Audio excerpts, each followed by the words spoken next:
I thought I would start with my overall bold statement here that this is really the conclusion of this discussion, that EQ skills do cultivate the people competencies that will help your organizations overcome all those challenges that were mentioned and to achieve your desired goals.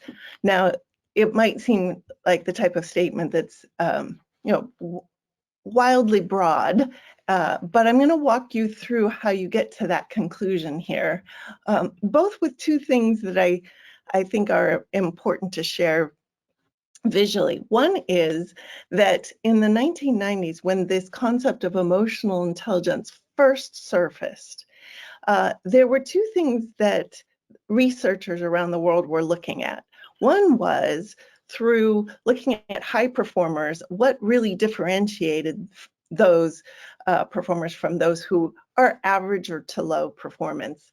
And this is really how the term emotional intelligence got coined, and that is that regardless of what people know, regardless of their education, and regardless of their skills and training, there was this something extra that was really differentiating the high performers.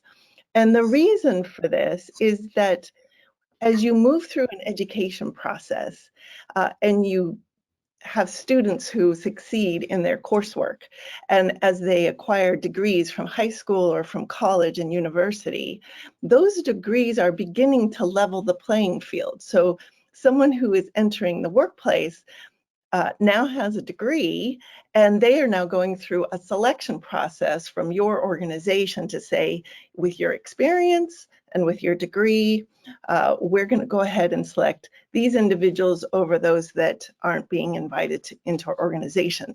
So those who have been hired have gone through a filtering process to the point at which the differentiation among skill level and what people bring to the table is starting to narrow.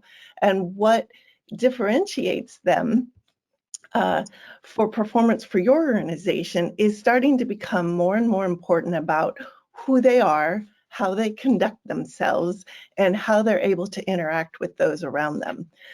So you'll see over here on the tree, we've identified for you the 4 components of emotional intelligence down at the roots.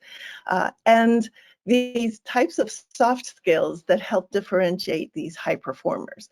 So you may have someone who's, the head of a research lab and, brilliant, really well skilled and experienced, but their ability to land funding and their ability to recruit top talent and their ability to inspire and motivate the performance of the people who work under them begin to help them differentiate than the other brilliant person who's at the head of their department.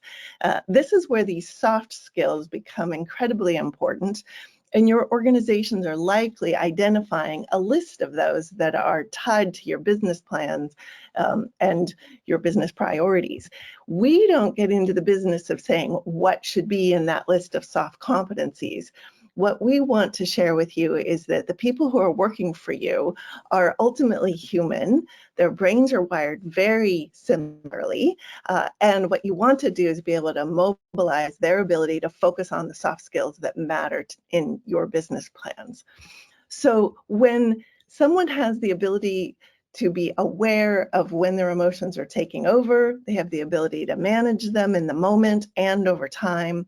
They can read other people and understand when they should speak up and when they shouldn't, when they're able to invest in the relationships that they're required to interact with as they do their work together.